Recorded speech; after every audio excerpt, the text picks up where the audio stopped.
Carol here from TNK Tackle, the other half of TNK Tackle. And today we are going to be smoking cheese. The secret to smoking cheese is two things: no direct heat at all, and then you want to use an applewood pellet. You don't want to be using something strong like mesquite or a hickory or that really great mix that Traeger does that's really good for meat, because it will be too strong for your cheese. So we'll go through the setup part, and then later you'll see us do some of the cheese flipping, and then you'll know how to do it for yourself. So you need those really good pellets, and we like to use a rectangular shaped smoke tube because it won't roll on you if you happen to be using a grill. So to us it's safer because it has a flat surface. And we're going to fill it halfway filled with pellets. Then we're going to get it started with the butane torch.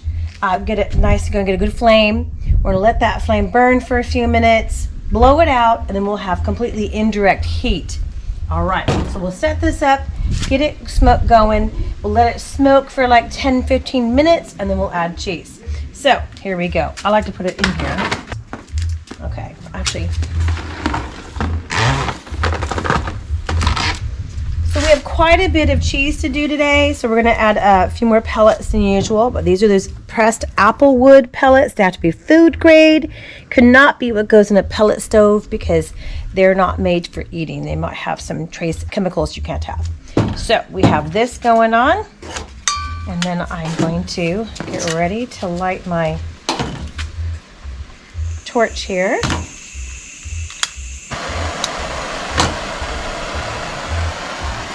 I'm going to hold the torch up at the top. I really just want to get this going. If I can get this to start flaming up, then and blow it out, it will slowly then smoke through everything in the tube. Let's not keep it in one place though. So we have some smoke coming out the top now, but I still don't have a flame yet. I need to get it flaming so that when I blow it out, it'll still have enough heat to keep smoking. So this is not quite enough yet. Oh, there I got a first flame, so I'm gonna try one over here too. Keep going, buddy. So you see I gotta keep moving. I have a white spot there. We don't want to have white spots. I'm gonna get this thing going. Come on, buddy. Okay. Let's try it from the inside here. Another way to light it is right in here. Butane torch inside there so you can get it on. Oh, now the wind comes up. Isn't that nice of it? But I think we have a fire started here. Let's see now. Come on, buddy. You gotta stay lit for reals. I'm working on a nice metal table, so I don't have to worry about that. Of course, you can have it on a grill top. You can have it on the top of your grill as long as you don't light your grill, and then you don't have to worry about having something, you know, that you shouldn't have on it where you have flames. So we have fire going. I really see it out the back here. It's really started out over there. And I'm going to try to carefully stand it up because I really just want it to be flaming upwards and get that smoke going. We'll give it a few minutes here. We'll blow it out. I've been holding it from the bottom, which is still cold, and then I'll set it inside the smoker. The smoker is a little chief smoker. It's an electric smoker. We will not turn on that electricity again. We want indirect heat. You could use almost anything. We used to smoke in a metal barrel with a lid with hooks, so you can smoke in lots of things. Right, any more here? We're doing all right. Let's do a little bit more here to make sure we're serious. Yeah, see, we got a flame going now. Okay.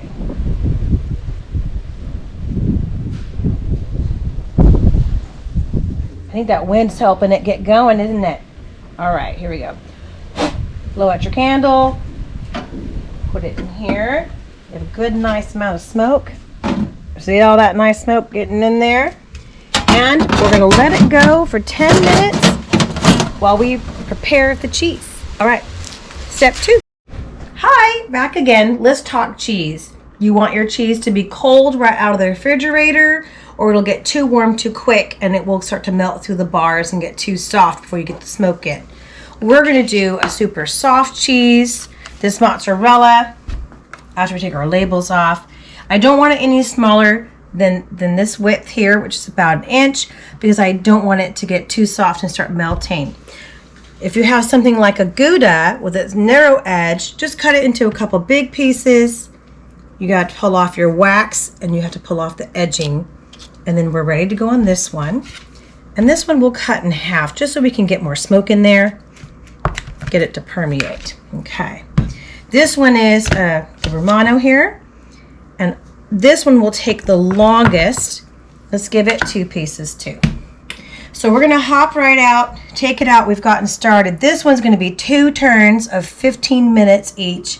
These are going to, this and this one also. And then this one here is going to take about 2 hours because it's a really hard, dry cheese. Like a Parmesan is really hard and dry. So it's going to take about 2 hours to do. And so we'll take these off after 30 minutes and we'll start the cheddars and then we'll be done all about the same time. See you soon.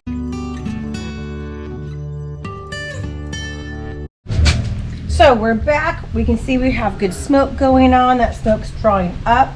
Now smoke does produce some heat. So we want to make sure that the hard cheese is on the bottom and that soft cheese is on the top. But because the vents are in the back, we don't want it to be along the back. The back's going to be the hot spot. The hot spot you will determine from whatever you like to use. You'll start to notice where the cheese gets hot. So we're going to put the hard cheese, really hard one, down where all the smoke is first. This is our medium. This is the Gouda. So we'll put this in about here. I'm going to have this little skinny part up. I want to melt that guy. And then the mozzarella is going to go along this cold spot in mine because my heat travels up through the back and out the slits in the back. And so I know my hot spot's back there. So we'll put this in like this. And we'll set our timer for 15 minutes. There we are. All right, it's been 15 minutes. We're going to do our first check. I'm not wearing the sunglasses to be cool. I'm wearing them so I don't get as much smoke in my eyes because it always makes me cry. All right, here we go. So we're just going to flip this mozzarella all the way over. There's some little grill marks there. It just gets that 15 more minutes, it's done. The Gouda gets longer. I'm checking to see if it's sweaty or hot. This one's getting a little sweaty. Let's put the thicker side toward the heat there. I still have my smoke going. That's good. Oh, barely started. And this is the one that's closest to the flame. But because it had just started, it just didn't have that much going yet. All right, we're done. Setting the timer again. All right, so the mozzarella has now been in 30 minutes. It doesn't look like much, but we want to take it out because otherwise it's going to taste like burnt marshmallow. So it doesn't take a whole lot of time. Now this will take a little longer, so I can do one more side. Let's do this wide side here. Okay. This one's getting really warm and soft here. So I'm going to put one of these harder pieces that's colder. I can see all my smoke, my heat now coming off that corner. Whew. I'm getting smoked out here. All right, let's turn this guy around. Finally getting some sweat. Okay. All right, those are my 2-hour pieces there. All right, so we're going to go in and wrap this up and get the next set of cheese ready to go back in. All right, we've got the mozzarella in the house. I'm crying a bit because I forgot those sunglasses. We're going to wrap it up here and put it in the refrigerator. This is helping to get the extra oils off the top. I just reuse the towels the next time. So we get all the oil off the top, get it nice and cold, and then we're going to wrap it in plastic wrap. So while this is going in, we're going to get the other cheese out, cut it, and put it back on.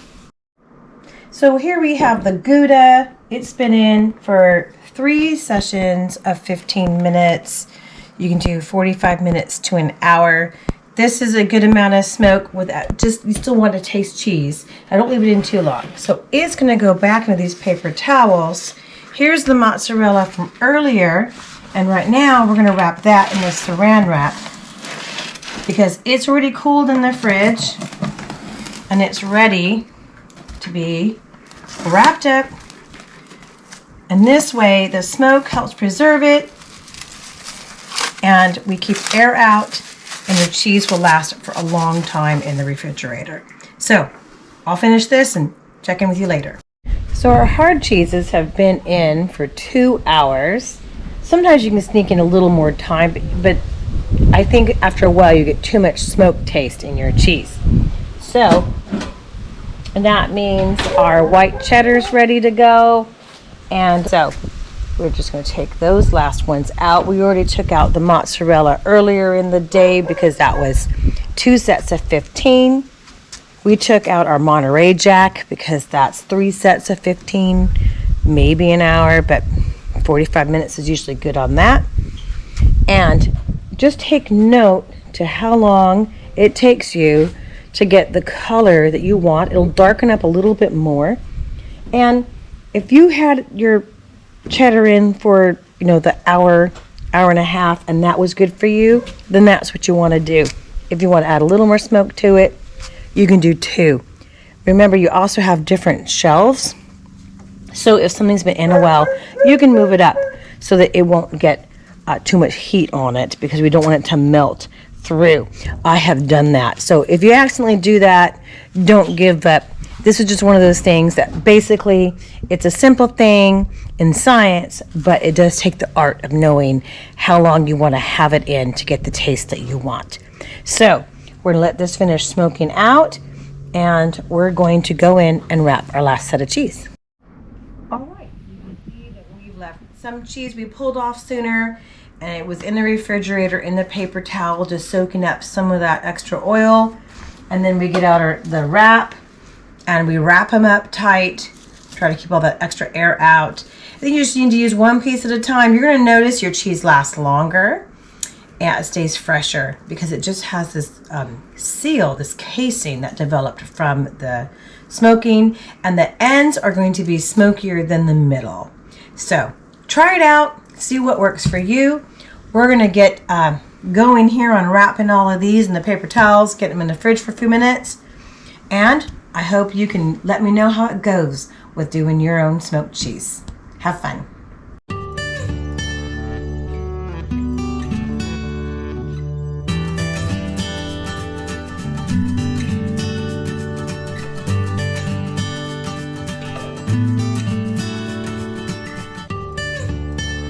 So our harder cheeses have been in